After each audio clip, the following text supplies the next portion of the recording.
Assalamualaikum warahmatullahi wabarakatuh.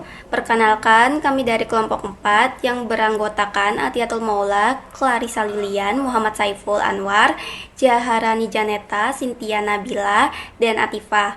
Pada kesempatan ini, kami akan mempresentasikan materi tentang investasi dan anggaran modal, yaitu panduan dalam perencanaan, analisis, dan pengambilan keputusan finansial jangka panjang. Pertama, kita bahas pengertiannya. Investasi merupakan pengorbanan dana saat ini dengan harapan memperoleh keuntungan di masa depan. Investasi ini berupa pengeluaran jangka panjang, yaitu lebih dari 1 tahun. Untuk aset tetap seperti tanah, bangunan, dan mesin. Sedangkan anggaran modal adalah proses perencanaan, analisis, hingga pemilihan proyek investasi yang menguntungkan. Setelah memahami pengertiannya, selanjutnya ada 3 alasan mengapa keputusan investasi tidak boleh salah. Pertama, membutuhkan komitmen finansial yang besar. Artinya, perusahaan harus mengeluarkan dana dalam jumlah besar sehingga harus direncanakan dengan tepat. Kedua, memberikan efek bertahun-tahun sehingga keputusan yang kurang tepat dapat memengaruhi operasional dan keuntungan perusahaan dalam jangka panjang. Ketiga, sangat sulit diubah karena aset yang sudah dibeli tidak mudah dijual kembali tanpa mengalami kerugian. Oleh karena itu, setiap keputusan investasi harus dipertimbangkan secara matang agar tetap menjaga stabilitas perusahaan. Pada saat ini dijelaskan mengenai spektrum proyek investasi, yaitu berbagai jenis investasi yang dapat dilakukan perusahaan sesuai dengan tujuan bisnisnya. Terdapat 4 jenis proyek investasi. Yang pertama, penggantian atau replacement. Tujuannya adalah meningkatkan efisiensi dan melakukan pemeliharaan aset. Contohnya, perusahaan mengganti mesin lama dengan mesin baru yang lebih modern agar proses produksi menjadi lebih cepat, hemat biaya, dan mengurangi risiko kerusakan. Yang kedua, ada keamanan dan lingkungan. Investasi ini dilakukan untuk memenuhi peraturan pemerintah atau standar keselamatan. Misalnya perusahaan membangun instalasi pengelolaan limbah agar kegiatan operasional tetap sesuai dengan regulasi dan tidak mencemari lingkungan. Yang ketiga, ada perluasan atau expansion. Jenis investasi ini berfokus pada pertumbuhan pasar. Perusahaan menambah kapasitas produksi, membuka cabang baru, atau memperluas wilayah pemasaran untuk meningkatkan penjualan dan memperoleh lebih banyak pelanggan. Dan yang keempat, produk baru atau new product. Investasi ini bertujuan untuk menciptakan inovasi yang dapat mengubah arah bisnis perusahaan. Contohnya, perusahaan mengembangkan lini produk baru untuk memenuhi kebutuhan pasar yang terus berkembang dan meningkatnya daya saing. Jadi, dapat disimpulkan bahwa setiap jenis proyek investasi memiliki tujuan yang berbeda. Ada yang berfokus pada efisiensi, kepatuhan terhadap regulasi, pertumbuhan bisnis, hingga menciptakan inovasi baru. Oleh karena itu, perusahaan harus memilih jenis investasi yang paling sesuai dengan strategi dan kebutuhannya. Pada saat selanjutnya, dijelaskan mengenai siklus ketat penyusunan anggaran modal. Siklus ini merupakan tahapan yang harus dilakukan perusahaan agar keputusan investasi yang diambil tepat dan memberikan manfaat jangka panjang. Terdapat 5 tahapan utama. Tahap pertama adalah penemuan ide. Pada tahap ini, perusahaan mengumpulkan berbagai usulan atau proposal investasi dari setiap departemen. Misalnya, bagian produksi mengusulkan pembelian mesin baru, atau bagian pemasaran mengusulkan pembukaan cabang baru. Tahap kedua adalah estimasi arus kas. Perusahaan menghitung seluruh biaya yang dibutuhkan di awal atau initial outlay. Kemudian memperkirakan arus kas masuk atau cash inflows yang akan diterima selama proyek berjalan. Tujuannya adalah untuk mengetahui apakah proyek tersebut berpotensi menghasilkan keuntungan. Tahap ketiga adalah evaluasi dan pemilihan. Ini merupakan tahap yang sangat penting karena perusahaan menilai kelayakan setiap proyek menggunakan metode analisis keuangan seperti payback period, net present value atau NPV, internal rate of return atau IRR, dan profitability index. Dari hasil tersebut, perusahaan akan memilih proyek yang paling menguntungkan dan sesuai dengan tujuan bisnis. Yang tahap keempat adalah pelaksanaan. Setelah proyek disetujui, perusahaan mulai menjalankan investasi sesuai dengan anggaran dan rencana yang telah ditetapkan. Pada tahap ini, pelaksanaan harus diawasi agar tetap sesuai target biaya, waktu, dan kualitas. Tahap terakhir adalah audit pasca investasi. Perusahaan membandingkan hasil nyata yang diperoleh dengan estimasi yang telah dibuat sebelumnya. Tujuannya adalah untuk mengevaluasi apakah proyek berhasil mencapai target dan menjadi bahan pembelajaran dalam pengambilan keputusan investasi di masa mendatang. Jadi, dapat disimpulkan bahwa penyusunan anggaran modal bukan hanya memilih proyek investasi, tetapi juga melalui proses yang sistematis, mulai dari menemukan ide, menghitung arus kas, mengevaluasi kelayakan, melaksanakan proyek, hingga melakukan evaluasi akhir agar investasi yang dilakukan benar-benar memberikan nilai tambahan bagi perusahaan.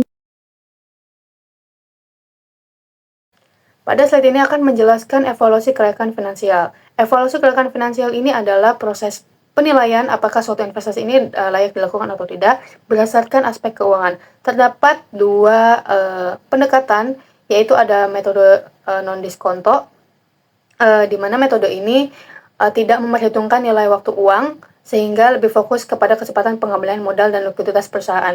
Contohnya itu ada payback period.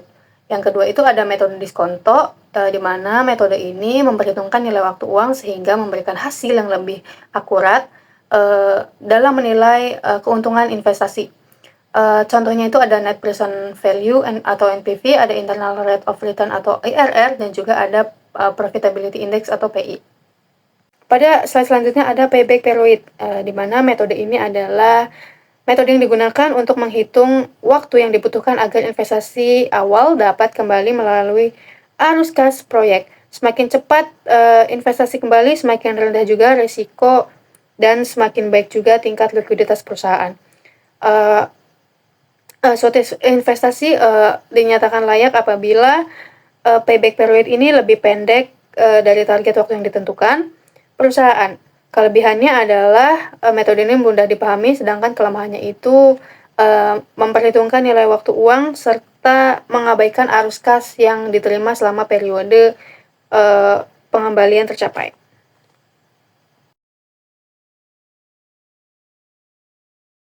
Oke, jadi untuk metode selanjutnya itu ada NPV. Untuk konsep definisinya itu selisih nilai sekarang dari total arus kas masuk masa depan dengan nilai investasi awal. Untuk NPV itu bisa disebut dengan net present value. Lalu ada kriteria keputusan itu diterima jika NPV lebih besar daripada 0. Untuk strategi takeaway-nya, proyek dengan NPV positif secara harfiah menambah kekayaan real perusahaan. Lalu untuk metode selanjutnya adalah ada IRR atau internal rate of return. Konsep definisinya tingkat diskon spesifik yang membuat net present value atau NPV proyek tepat bernilai 0 atau tingkat pengembalian internal. Untuk kriteria keputusannya diterima jika IRR lebih besar dari biaya modal atau cost of capital. Untuk strategi takeaway-nya, metrik ini menghasilkan presentase tunggal yang sangat intuitif dan mudah dikomunikasikan dengan jajaran manajemen.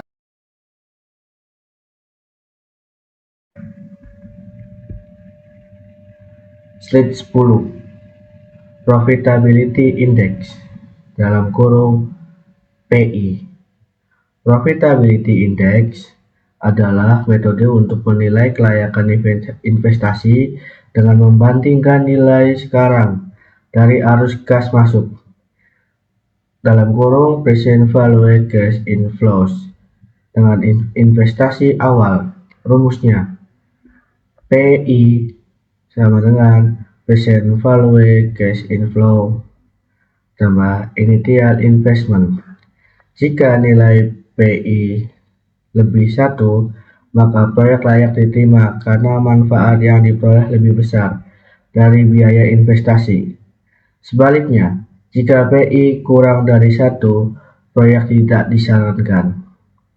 Metode ini banyak digunakan ketika perusahaan memiliki beberapa pilihan investasi, tapi dana terbatas, sehingga proyek dengan nilai PI tertinggi menjadi prioritas.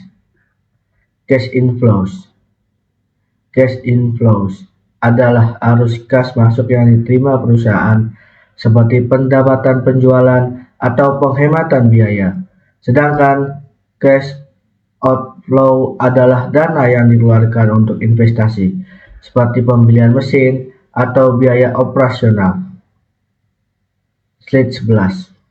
Perbandingan metode investasi. Setiap metode memiliki fungsi yang berbeda. Payback period digunakan untuk melihat seberapa cepat modal kembali, tetapi belum memperhitungkan nilai waktu uang. Sedangkan MPF, IRR, dan PI sudah mempertimbangkan nilai waktu uang. NPF diterima jika nilainya positif, IRR diterima jika melebihi biaya modal, dan PI diterima jika nilainya lebih dari 1. Dari ketiga metode tersebut, NPF sering dianggap paling akurat karena menunjukkan penambahan nilai perusahaan. Sementara PI membantu menentukan prioritas investasi ketika dana terbatas. Contoh perhitungan. Sebuah perusahaan membeli mesin dengan investasi awal 100 juta. Mesin menghasilkan arus kas dengan rupiah 30 juta per tahun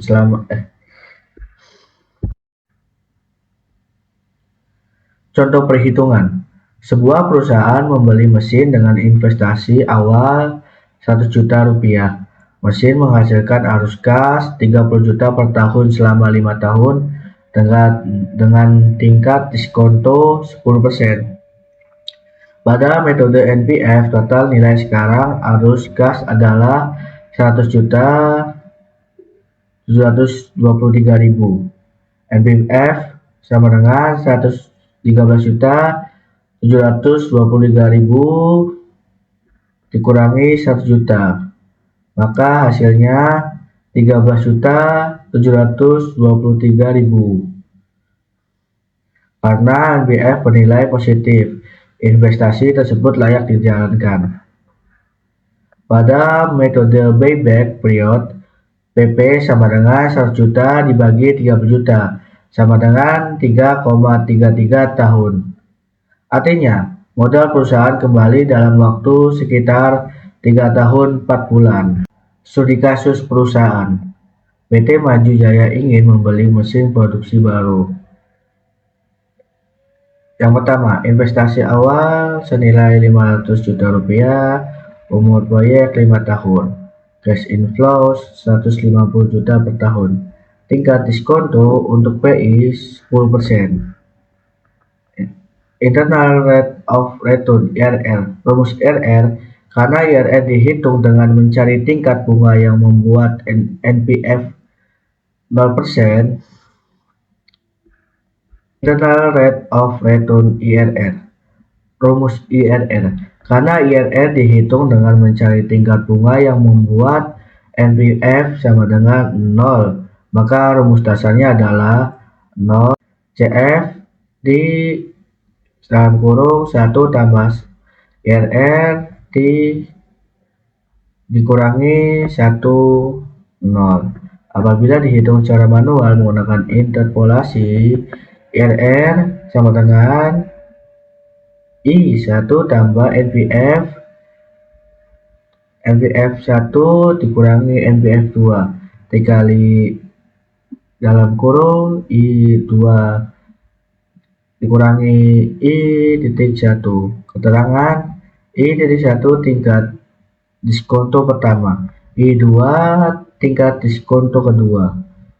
NPF 1 NPF pada I1, NPF 2 NPF pada I2. Contoh perhitungan. Misalkan diperoleh pada diskonto. Contoh perhitungan. Misalkan diperoleh pada diskonto 10%, NPF sama dengan 68.500. Pada diskonto 15%, NPF dikurang sama dengan pada diskonto 15%, NPF sama dengan minus 2.850.000. Maka IRR sama dengan 10% ditambah dalam kurung 68.500 di bawahnya 68.500.000 dikurangi dalam kurung minus 2.850.000 dikali 5%. IRR sama dengan 10% ditambah dalam kurung 68.500.000 di bawah 71.350.000 dikali 5%. IRR sama dengan 10% ditambah 4,8% sama dengan 14,8%. Kesimpulan IRR. IRR sama dengan 14,8% karena IRR 14,8% lebih besar daripada tingkat diskonto perusahaan 10%, maka proyek layak diterima. Sama dengan present value cash inflow investasi awal. Perhitungan. Dari perhitungan NPF sebelumnya diketahui total present value cash inflow sama dengan 568.500.000. Investasi awal 500 juta. Sehingga PI 568.500.000 di bawah 500 juta sama dengan 1,137. Dibulatkan menjadi PI sama dengan 1,14. Kesimpulan PI. Karena PI lebih besar daripada 1, artinya setiap investasi dengan rupiah 1 menghasilkan nilai manfaat sebesar rupiah 1,14. Dengan demikian proyek layak untuk dijalankan.